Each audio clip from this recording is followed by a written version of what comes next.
Williamsport, Pennsylvanie. Un petit matin glacé de janvier, l'air est figé, la neige encore fraîche, les rues silencieuses. Dans une maison de briques, les volets sont baissés.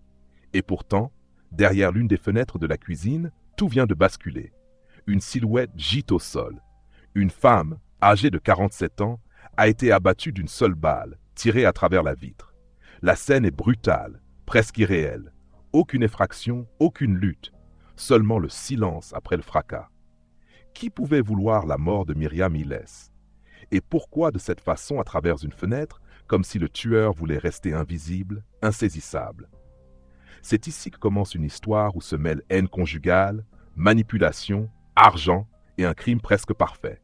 Un récit qui, pendant des années, a laissé planer une question obsédante. Qui a tiré dans l'ombre ce soir d'hiver 1999? Williamsport est une ville qui dort tôt. Ce 15 janvier 1999, les rues sont déjà désertes bien avant minuit.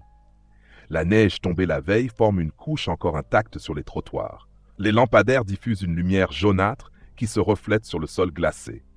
Le silence, seulement brisé par quelques pas isolés, semble recouvrir tout le quartier. Dans sa maison, Myriam Illes passe une soirée tranquille. Elle a déjà fermé ses portes, tiré les rideaux du salon, préparé son thé. Dans la cuisine, la lumière reste allumée. Elle téléphone à une amie comme elle en a l'habitude. Sa voix est posée, détendue. C'est une femme qui, malgré les épreuves d'un divorce difficile, tente de conserver une routine normale. Mais ce soir-là, un détail invisible change tout. Dehors, dans le froid mordant, quelqu'un s'approche. Ses pas s'impriment dans la neige, de grandes empreintes nettes silencieuses. L'homme s'arrête à distance de la maison, juste en face de la fenêtre de la cuisine. Dans ses mains, un fusil. Le canon est équipé d'un silencieux artisanal, grossier, bricolé mais efficace. Il observe.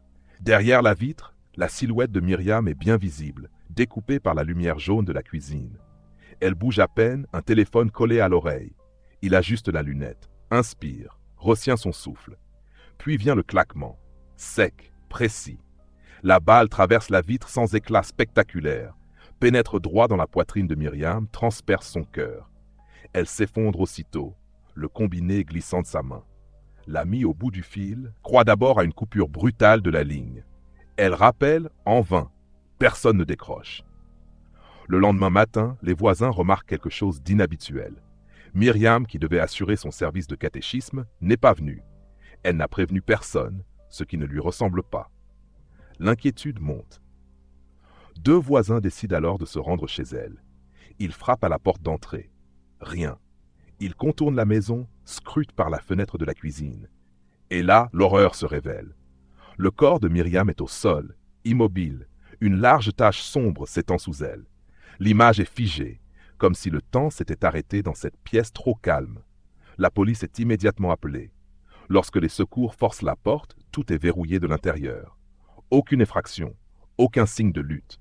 La maison est intacte, comme si rien ne s'était passé. Sauf ce corps, et cette vitre percée d'un petit trou parfaitement rond. Les enquêteurs prennent rapidement la mesure de la scène. Il n'y a pas eu de cambriolage, pas de bagarre, pas de confrontation directe.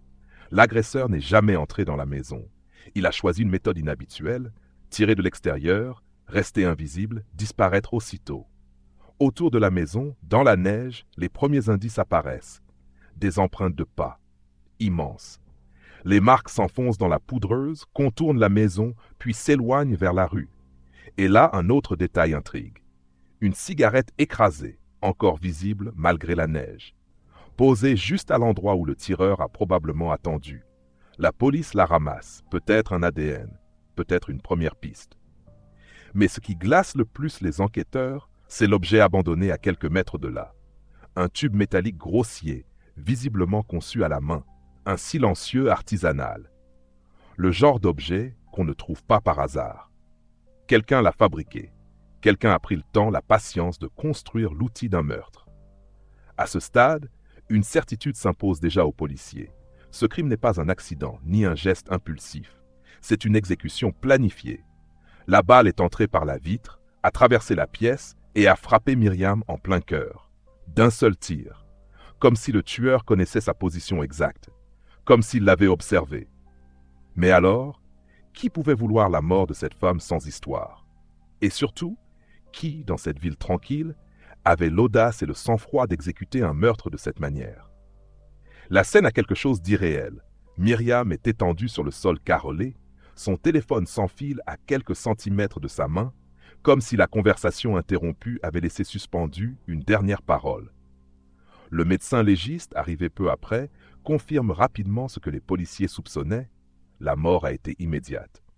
La balle a traversé le thorax, sectionnant le cœur presque instantanément.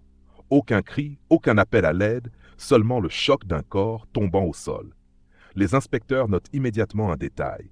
Toutes les portes et fenêtres sont verrouillées de l'intérieur. Pas de traces d'effraction, pas de lutte, pas d'objet renversé. L'assassin n'a jamais franchi le seuil.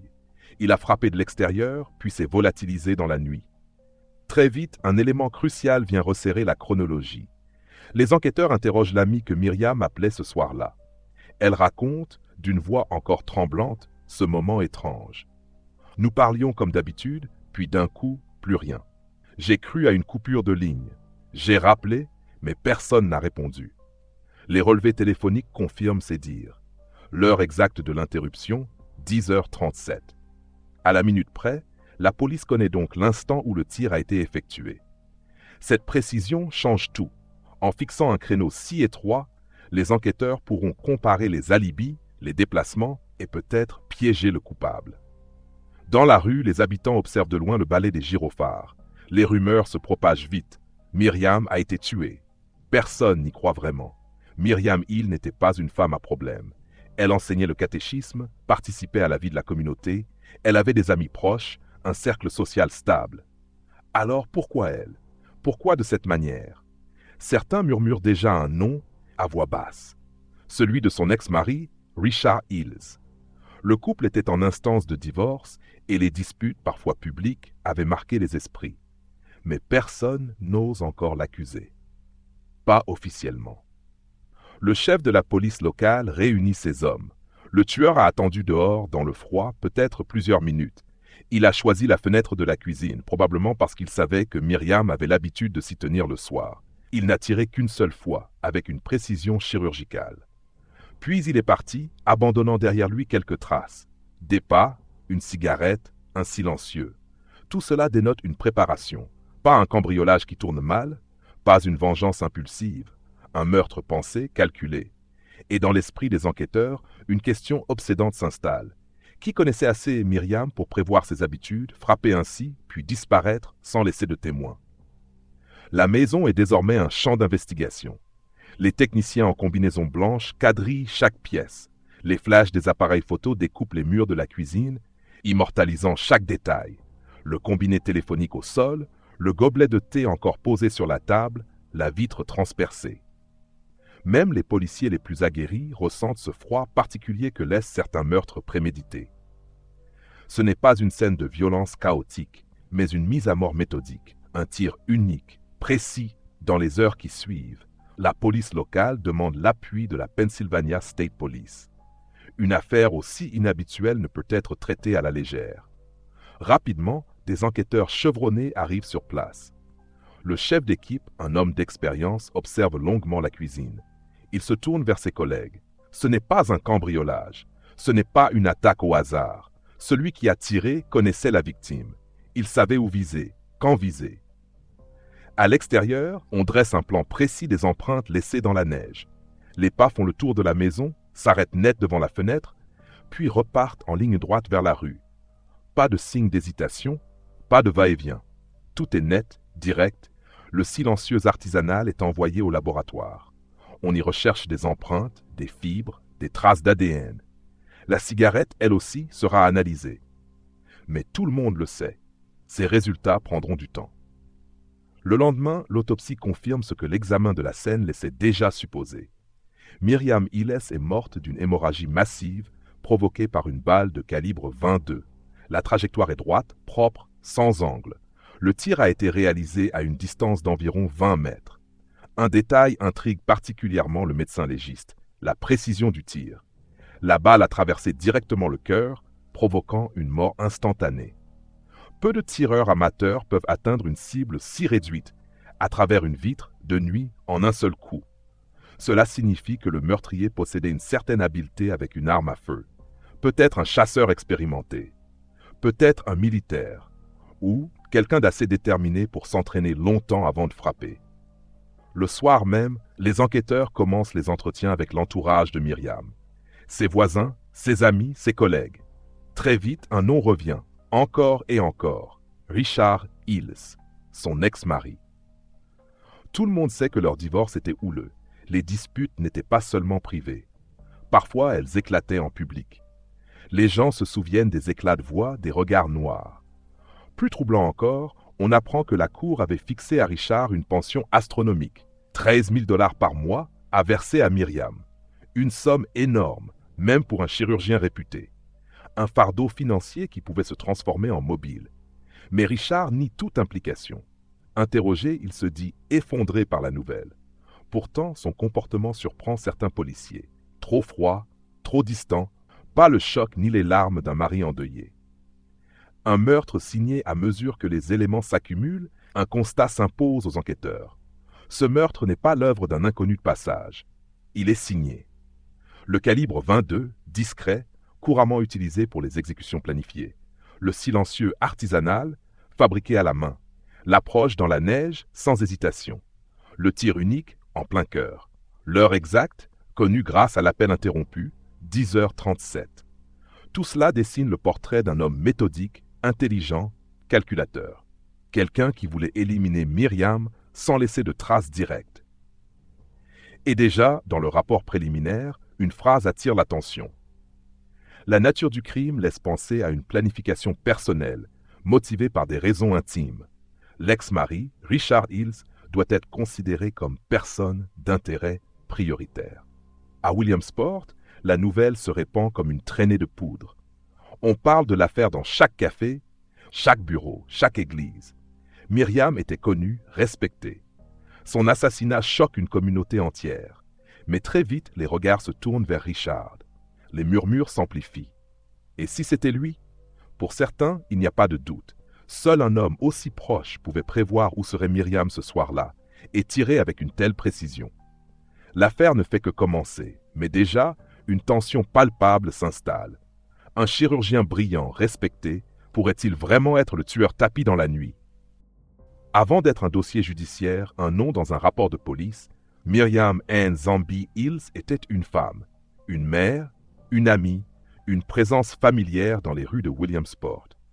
Pour comprendre l'onde de choc provoquée par son assassinat, il faut revenir sur son parcours, ses valeurs, sa vie, avant que tout ne bascule ce soir d'hiver.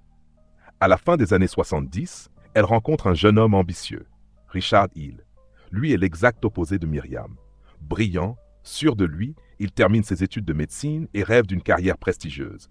Elle, plus discrète, cherche avant tout la stabilité, une vie de famille épanouie. Leur union étonne certains, mais Myriam croit en lui. Elle admire son intelligence, son énergie. Leur mariage est célébré avec faste, et pendant plusieurs années, tout semble aller pour le mieux. Il s'installe à Williamsport, où Richard décroche un poste de chirurgien cardiaque. Sa réputation grandit rapidement. Le couple a des enfants, et Myriam consacre son temps à leur éducation et à la vie de la communauté. Myriam n'est pas une mondaine. Elle n'aime pas le luxe ostentatoire, contrairement à son mari qui, peu à peu, s'affiche dans des cercles plus élitistes. Elle reste fidèle à ses habitudes. Les offices religieux, les rencontres entre amis, l'enseignement du catéchisme. Tous ceux qui l'ont connue témoignent de son écoute. Myriam savait donner de son temps.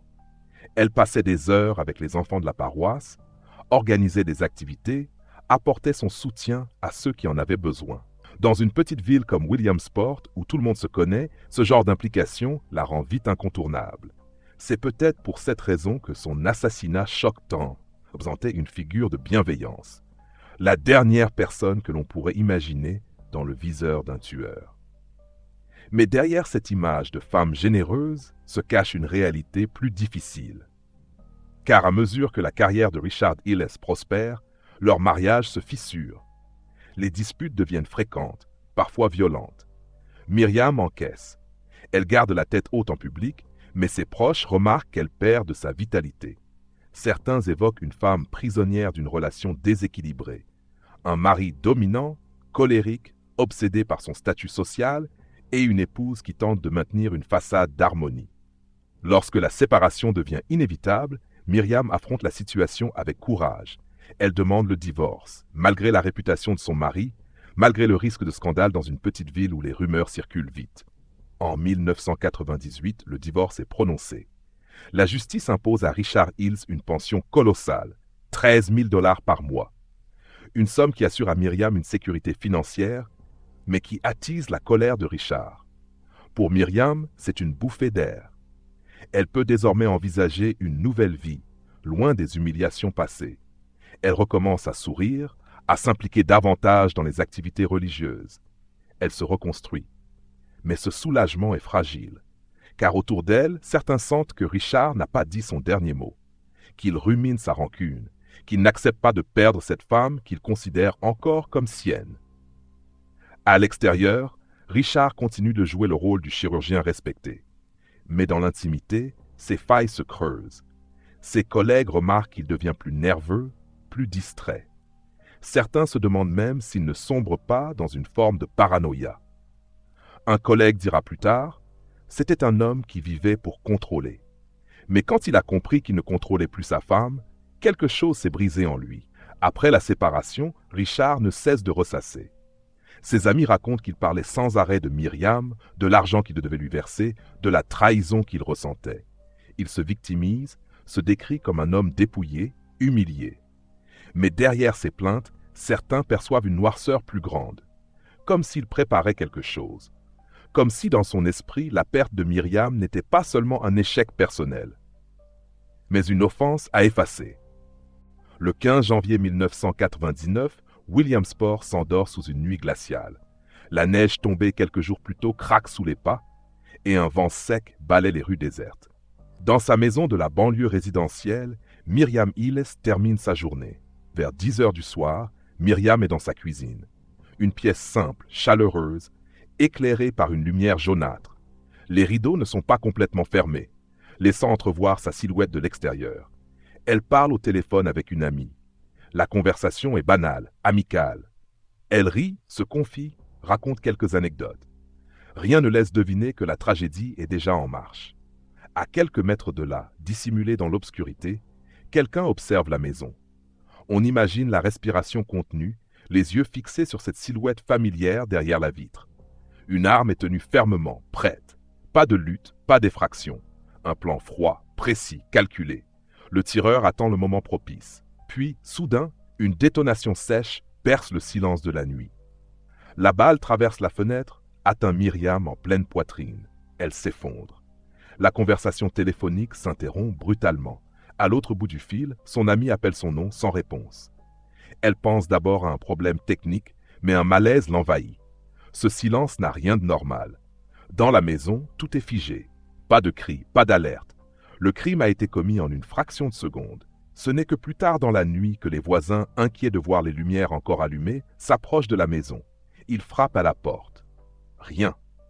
Alors, l'un d'eux jette un œil à travers la fenêtre de la cuisine et voit Myriam étendue au sol.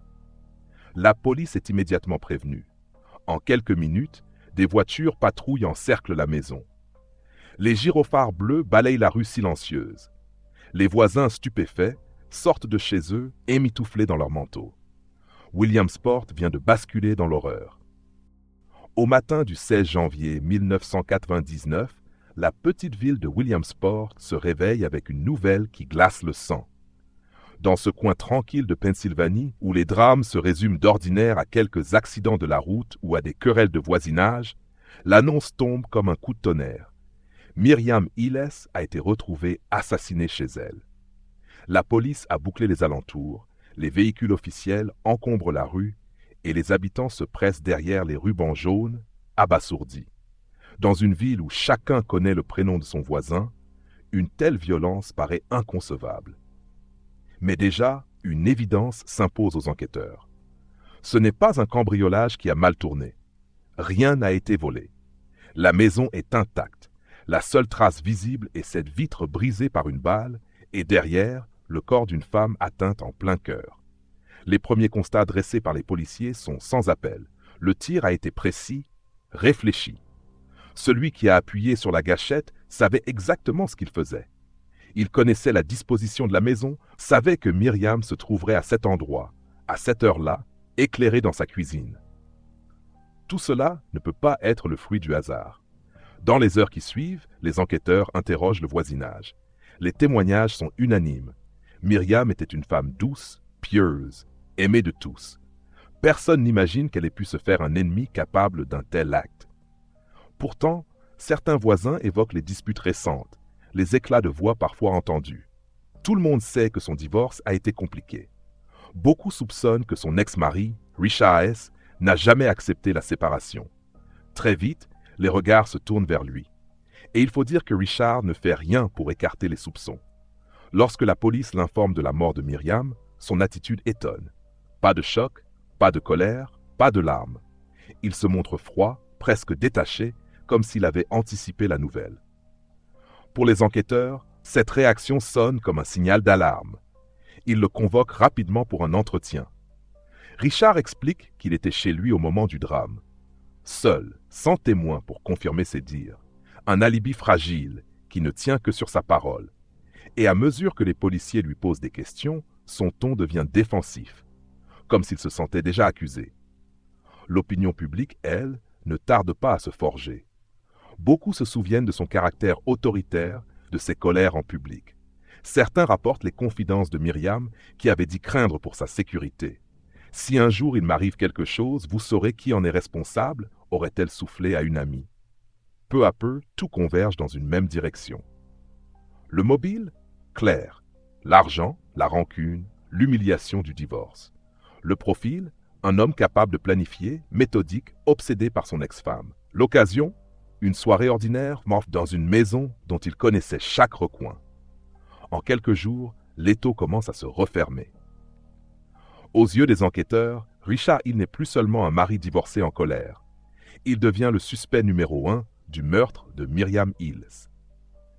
Les jours qui suivent le meurtre de Myriam Hills sont marqués par une intensité presque palpable. Dans les bureaux de la police de Williamsport, chaque appel, chaque témoignage, chaque détail est examiné à la loupe. La petite ville se transforme en un théâtre d'enquête où chaque habitant, volontairement ou non, devient un maillon de la chaîne. Les techniciens en criminalistique reviennent encore et encore sur les lieux. Ils photographient, mesurent, analysent. Le froid glacial a conservé les empreintes de pas dans la neige, des traces nettes qui permettent de reconstituer le chemin emprunté par le tireur. Chaque détail compte. La position exacte de la vitre brisée, l'angle du tir, le gobelet de thé encausé sur la table. Tout est documenté pour comprendre l'enchaînement des événements. Le tube métallique abandonné à l'extérieur, identifié comme un silencieux artisanal, est envoyé au laboratoire. On y recherche des empreintes, des traces d'ADN, la moindre fibre. Même la cigarette écrasée dans la neige devient un élément crucial. Les enquêteurs savent que chaque indice, si infime soit-il, pourrait confirmer ou infirmer la présence de Richard sur les lieux. Richard Hill, interrogé plusieurs fois, fournit des réponses qui se contredisent légèrement à chaque entretien. Ses déplacements de la soirée sont vagues. Certains détails, tels que la durée de ses appels téléphoniques ou l'heure exacte de ses activités, ne coïncident pas parfaitement avec les relevés téléphoniques et bancaires que la police commence à examiner. Les enquêteurs prennent note. Ces petites incohérences, cumulées, commencent à dessiner un profil inquiétant, celui d'un homme qui pourrait chercher à masquer quelque chose. Plusieurs proches de Myriam sont interrogés. Amis, collègues, voisins, tous évoquent le divorce houleux, les disputes et la rancune persistante de Richard. Certaines confidences sont frappantes. Myriam aurait parfois parlé de sa peur vis-à-vis de son ex-mari. Elle se montrait prudente, refusant parfois de sortir seule ou de répondre à certains appels téléphoniques. Chaque témoignage ajoute une pièce au puzzle. L'image qui se dessine est celle d'un homme méthodique, capable de ressentiments prolongés et d'obsession.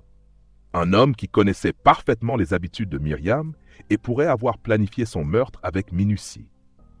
Au laboratoire, le silencieux et la cigarette livrent leurs premiers secrets. La cigarette contient des traces ADN qui ne correspondent pas à Myriam. Le silencieux, une fois analysé, montre des empreintes partielles, mais suffisantes pour les experts afin de commencer à croiser les données avec les profils connus de la ville. Les relevés téléphoniques, les comptes bancaires et les témoignages convergent vers un constat. Richard Hills avait à la fois le mobile, les connaissances et la proximité pour commettre ce crime. À mesure que l'enquête progresse, l'étau se resserre autour de lui. La police l'interroge régulièrement, ses déplacements sont surveillés. Les médias locaux commencent à s'intéresser au dossier, bien que la prudence impose de ne pas révéler publiquement son nom. Pour Richard, la situation devient pesante. Son image publique de chirurgien brillant contraste désormais avec les soupçons grandissants. Ses collègues commencent à murmurer, et même dans son cercle familial, certains se montrent inquiets de son comportement distant et tendu. Chaque jour, les enquêteurs découvrent de nouveaux détails. Des témoins qui n'avaient pas encore parlé se manifestent. Les empreintes dans la neige, le silencieux, le téléphone, tous ces éléments prennent une signification nouvelle lorsqu'ils sont examinés ensemble. Il devient clair qu'un crime planifié, froid et méthodique a été commis, et que le suspect le plus probable est quelqu'un qui connaissait intimement la victime. L'étau se referme, et à mesure que les preuves indirectes s'accumulent, la question qui hante désormais la police est simple mais terrifiante. Jusqu'où Richard Hills aurait-il pu aller pour obtenir ce qu'il voulait? Les enquêteurs commencent à surveiller ses habitudes quotidiennes. Ils notent la minutie avec laquelle il organise sa vie. Ses allées et venues sont chronométrées, presque militaires. Mais au fil des jours, des incohérences apparaissent, de courts moments où il disparaît sans explication, des appels téléphoniques inhabituels, des rencontres impromptues. Chaque détail, aussi infime soit-il, est enregistré et analysé. Dans son entourage professionnel, Richard semble calme, posé. Mais ceux qui le côtoient attentivement remarquent une tension sous-jacente. Il contrôle ses émotions, mais le moindre commentaire sur Myriam, le divorce ou l'enquête le fait réagir avec irritation, parfois avec un froid calculateur. Les enquêteurs notent ce comportement. Ils savent que la maîtrise apparente d'un homme ne veut pas dire innocence. À plusieurs reprises, Richard est convoqué pour des interrogatoires. La police pose des questions précises, observe ses réactions, note les micro-expressions, les hésitations. Parfois, il répond avec trop de détails, comme pour se convaincre lui-même.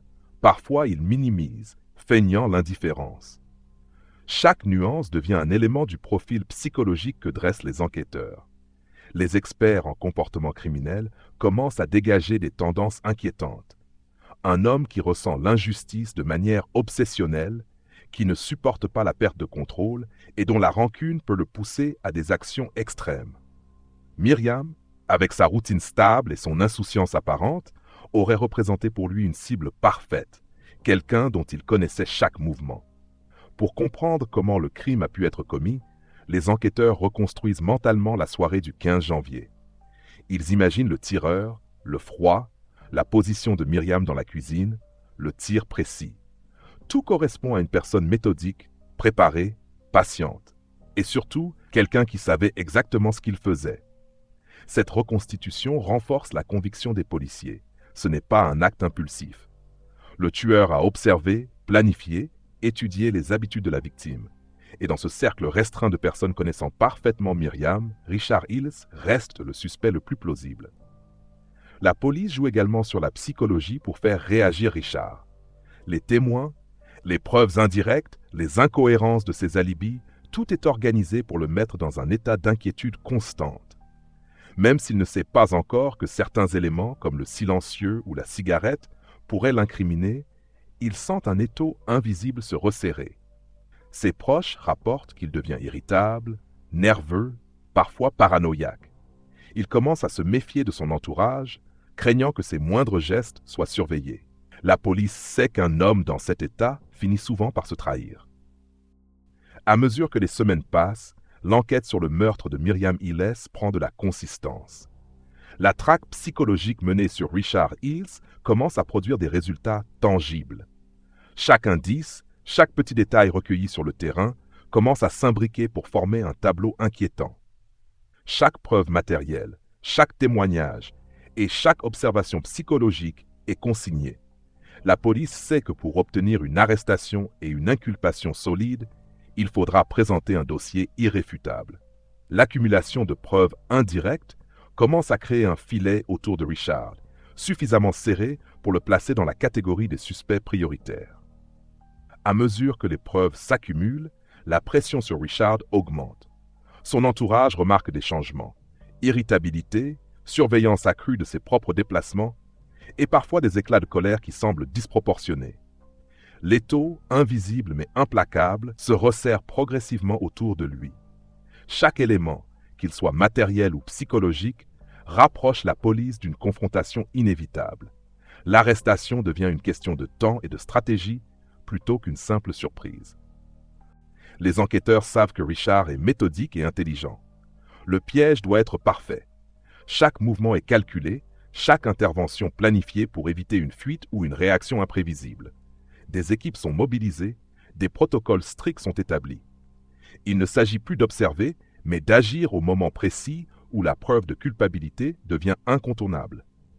Les techniciens relisent toutes les analyses, empreintes partielles, traces ADN, relevés téléphoniques, témoins, comportements. L'ensemble forme un faisceau convergeant inexorablement vers Richard. Les enquêteurs sont convaincus qu'il ne pourra pas se dérober à la confrontation finale. Un matin à l'aube, Richard est surpris à son domicile. Les policiers frappent à la porte en nombre pour éviter tout risque. La tension est extrême. Chaque geste est observé, chaque réaction notée.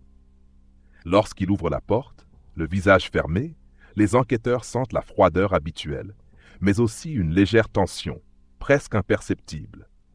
Il est escorté au commissariat pour un interrogatoire approfondi. La cellule se remplit de l'ensemble des preuves accumulées au fil des semaines. Richard réalise rapidement qu'il est cerné. Les policiers le laissent parler, observant ses micro-expressions, ses hésitations. Au fur et à mesure que l'interrogatoire avance, les enquêteurs présentent chaque élément. Les empreintes partielles retrouvées sur le silencieux, les relevés téléphoniques indiquant des déplacements et des appels suspects, les témoignages des voisins et proches, l'analyse psychologique du profil de Richard.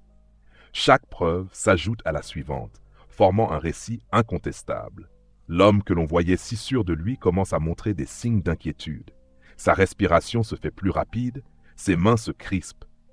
Les enquêteurs le laissent s'immerger dans le poids de la situation sans précipiter les aveux, car ils savent que le piège psychologique fonctionne mieux lorsque la personne se sent cernée. Peu à peu, Richard fléchit. Les contradictions dans ses alibis, la pression de la preuve matérielle et l'intensité des interrogatoires l'amènent à un point de rupture. Dans un murmure tendu, presque mécanique, il finit par reconnaître sa responsabilité. Il décrit, de manière froide mais précise, la planification, l'approche et l'acte lui-même. Les enquêteurs prennent note, sans l'interrompre, confirmant qu'il dispose désormais de la confession écrite et verbale nécessaire pour constituer un dossier solide. Dès l'arrestation, les enquêteurs transmettent le dossier complet au procureur. Les preuves matérielles, les témoignages et les aveux sont consolidés pour préparer l'inculpation. La phase judiciaire s'annonce complexe, mais la police dispose désormais de l'ensemble des éléments pour que Richard Hill soit formellement poursuivi pour le meurtre de Myriam. Après plusieurs semaines d'audience, de présentation de preuves et de témoignages, le jury se retire pour délibérer. La tension atteint son paroxysme à Williamsport et dans la salle d'audience. Chaque minute est un supplice pour les familles, les amis et pour la communauté entière. Lorsque le verdict est finalement rendu, le silence tombe. Richard Hill est reconnu coupable de meurtre au premier degré et de préméditation. La sentence est lourde. La justice impose une peine maximale, symbolisant non seulement la punition du crime, mais aussi la reconnaissance de la souffrance causée à Myriam, à sa famille et à la communauté.